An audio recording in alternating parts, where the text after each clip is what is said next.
Hello friend, आज हम आपको बैसाख मास की एकादशी की बाती बनाना बता रहे हैं। बैसाख मास में दीपदान का भी विशेष महत्व होता है, तो विष्णु भगवान के आगे एकादशी के दिन इस बाती को बना के विशेष रूप से जलाना चाहिए, जिससे उनकी विशेष कृपा प्राप्त होती है। तो चलिए बनाना शुरू करते हैं।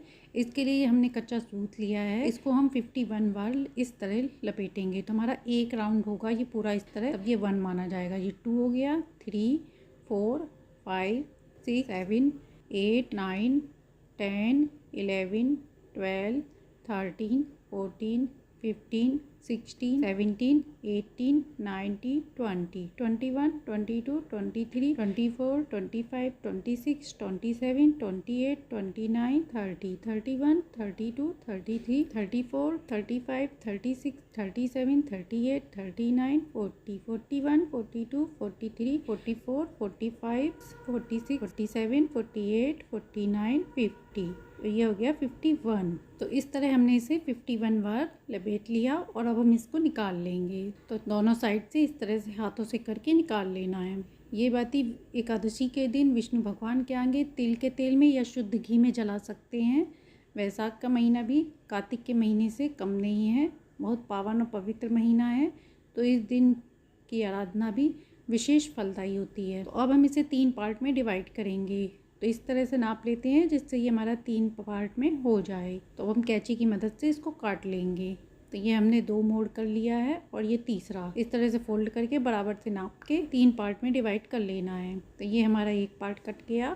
इसी तरह हम दूसरे को भी काट लेते हैं इधर से। तो इस तरह हमारी तीनों बातियाँ कट के तैयार हो गई हैं। अब हम इन्हें फ्लावर की शेप दे देते हैं। आप चाहें तो इसे ऐसे ही एक साइड जॉइंट करके भी जला सकते हैं। और अब हम इसे फ्लावर की शेप दे देते हैं। इसको हम धागे से बांध देंगे, क्योंकि ये इधर उधर भागेंगे जलाने में, इसलिए हम इसको बांध देते हैं। बांधने से तार एक से रहेंगे और इधर उधर भागेंगे नहीं। वैसाख का महीना माधव मास के नाम से जाना जाता है। इसमें विष्णु आराधना का विशेष फल प्राप्त होता है। इसमें एकादशी का भी विशेष महत्व होता है, इसलिए इस तरह बाती बना के विशेष रूप से विष्णु जी के मंदिर में, घर के मंदिर में जरूर जलाना चाहिए। तो एक को बांध दिया, इसी तरह हमें तीनों को बांध लेना है। तो पहले सबसे पहले अलग अलग बांध लेते हैं, फिर उसके बाद हम एक में जॉइंट करेंगे तीनों, फिर इसको तीनों को फ्लावर की शेप देंगे।